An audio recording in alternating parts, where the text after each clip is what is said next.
స్కూళ్ళల్లోనే ప్రభుత్వ బడుల్లోనే ఆధార్ నమోదు కేంద్రాలు ఏర్పాటు చేస్తారు. తద్వారా అక్కడ ఉన్నటువంటి స్టూడెంట్స్ అందరికీ కూడా ఉచితంగా ఆధార్ కార్డు అనేది ఇవ్వబోతుంది తెలంగాణ ప్రభుత్వం. మరొక వైపు దీనికి సంబంధించి అంటే రెండోసారి, ఫస్ట్ సారి అయితే ఉచితంగా ఇస్తుంది ప్రభుత్వం, రెండోసారి ఏదైనా బయోమెట్రిక్ సంబంధించి ఏమైనా లోపాలు ఉంటే గనక తద్వారా 125 రూపాయలు ఛార్జ్ వసూలు చేసి దానికి సంబంధించినటువంటి అప్డేషన్ కూడా ఫిలప్ చేస్తారు.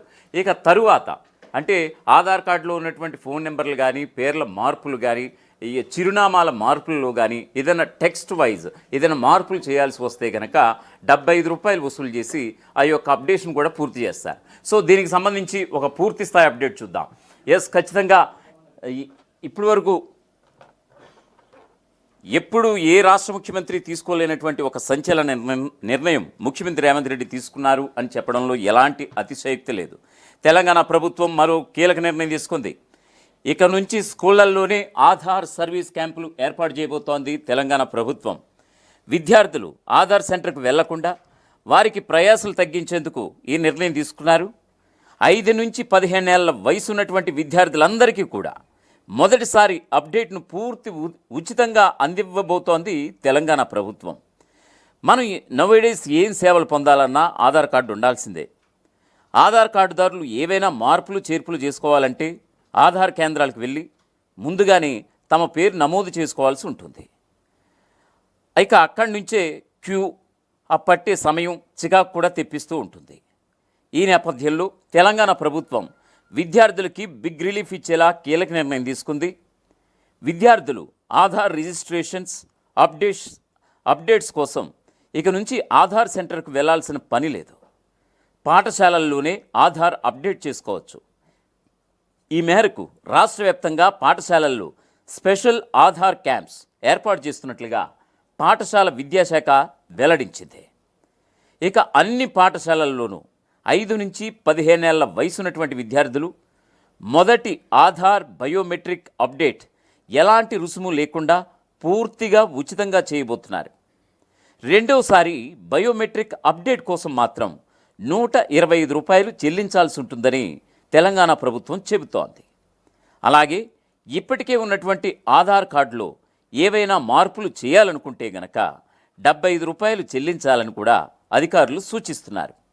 ఈ స్పెషల్ ఆధార్ మొబైల్ క్యాంప్స్ ఎప్పుడు, ఏ స్కూల్లో ఉంటాయో పూర్తి వివరాలు తెలుసుకునేందుకు జిల్లా విద్యాశాఖ అధికారిని అలాగే మండల విద్యాశాఖ అధికారిని సంప్రదించాలని కూడా అధికారులు సూచిస్తున్నారు. కాగా రేవంత్ ప్రభుత్వం తీసుకున్నటువంటి ఈ నిర్ణయాన్ని తల్లిదండ్రులు, టీచర్ల సంఘాలు స్వాగతించడం జరిగింది. దీని ద్వారా విద్యార్థులకు ఇబ్బందులు తప్పుతాయని కూడా అంటున్నారు. ఇక సరికొత్త ఆధార్ యాప్ను కేంద్ర ప్రభుత్వం ఇటీవల లాంచ్ చేసిన సంగతి తెలిసిందే. ఈ కొత్త యాప్తో ఆధార్ సర్వీసులు మరింత ఈజీగా, యూజర్ ఫ్రెండ్లీగా మారబోతున్నాయి. ఈ యాప్ ద్వారా వెంటనే ఆధార్ వెరిఫికేషన్ పూర్తి చేసుకోవచ్చు. అడ్రస్, మొబైల్ నెంబర్ను అప్డేట్ చేసుకునే సౌకర్యం కూడా కల్పించింది కేంద్రం. ఆధార్ కాంటాక్ట్ కార్డు ద్వారా అత్యంత గోప్యంగా కాంటాక్ట్ వివరాలను కూడా పంచుకోవచ్చు. ఎవరికైనా ఆధార్ షేర్ చేసినప్పుడు మొత్తం వివరాలు కాకుండా అవసరమైనవి మాత్రమే కనిపించేలా యాప్లో ఫీచర్స్ కూడా తీసుకొచ్చారు. ఈ ప్రత్యేక యాప్ ద్వారా 5 వరకు ప్రొఫైల్ వివరాలు క్రియేట్ చేసుకునే అవకాశం కూడా కల్పించారు. వాస్తవానికి విద్యార్థులకి ఇలా కల్పించడం, స్కూళ్ళల్లోనే ప్రభుత్వ బడుల్లోనే ఆధార్ నమోదు కేంద్రాలు ఇలా ఏర్పాటు చేసి ఉచితంగా పిల్లలకి, విద్యార్థులకి 5 నుంచి 15 ఏళ్ల లోపు పిల్లలకి ఈ యొక్క ఉచితంగా ఆధార్ నమోదు చేయించడం నిజంగా తెలంగాణ ప్రభుత్వం తీసుకున్నటువంటి ఒక సంచలన నిర్ణయంగానే చెప్పుకోవచ్చు. వాస్తవానికి ఆధార్ నమోదు కేంద్రాలు ఎక్కడుంటాయి? సాధారణంగా ప్రభుత్వ కార్యాలయాల్లో, అలాగే గుర్తింపు పొందినటువంటి బ్యాంకులు, అలాగే పోస్ట్ ఆఫీసుల్లో ఉంటాయి. ఇది మనకు తెలిసినటువంటి విషయం. 2026 నాటికి వయోజనుల కోసం పూర్తి స్థాయి ఆధార్ కేంద్రాల సంఖ్యను 473కి పెంచాలని UIDAI లక్ష్యంగా పెట్టుకుంది. ఆధార్ సేవా కేంద్రాల విషయానికి వస్తే కనుక హైదరాబాద్లోని విషయానికి వస్తే మాదాపూర్ కావచ్చు, అమీర్పేట కావచ్చు, ఇలాగా చాలా చోట్ల అందుబాటులో ఉన్నాయి ఆధార్ నమోదు కేంద్రాలు. దేశవ్యాప్తంగా సుమారుగా 500 ఆధార్ నమోదు కేంద్రాలు తీసుకురావాలని కేంద్రం లక్ష్యంగా పెట్టుకుంది. ఉదాహరణకి బ్యాంకులు, పోస్ట్ ఆఫీసులు కూడా ఈ ఆధార్ నమోదు కేంద్రాలు ఉంటాయి. ఎస్బీఐ కావచ్చు, హెచ్డిఎఫ్సి కావచ్చు, కెనరా బ్యాంక్ వంటి గుర్తింపు పొందినటువంటి బ్యాంకులు, అలాగే ప్రధాన పోస్ట్ ఆఫీసుల్లో ఆధార్ ఎన్రోల్మెంట్ సదుపాయం కూడా కల్పించింది కేంద్రం. ఇక ప్రభుత్వ కార్యాలయాల విషయానికి వస్తే గనక మీ సేవా కేంద్రాలు, అలాగే తహసీల్దార్ అంటే ఎంఆర్ఓ కార్యాలయాలు మరియు మున్సిపల్ కార్యాలయాల్లో కూడా ఈ సేవలు లభిస్తాయి.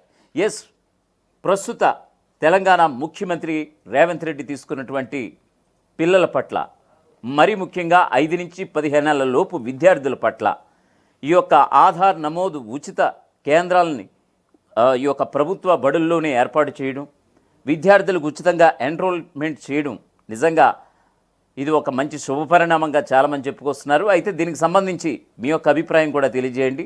రేవంత్ రెడ్డి తీసుకున్నటువంటి నిర్ణయం మంచిదేనా, సహేతుకమైనటువంటి నిర్ణయమేనా?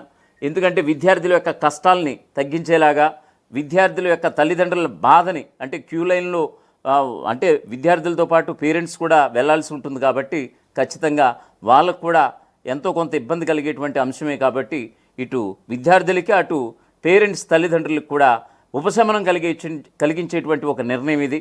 సో ఖచ్చితంగా మీ యొక్క అభిప్రాయం అయితే కామెంట్ బాక్స్ రూపంలో తెలియజేయండి.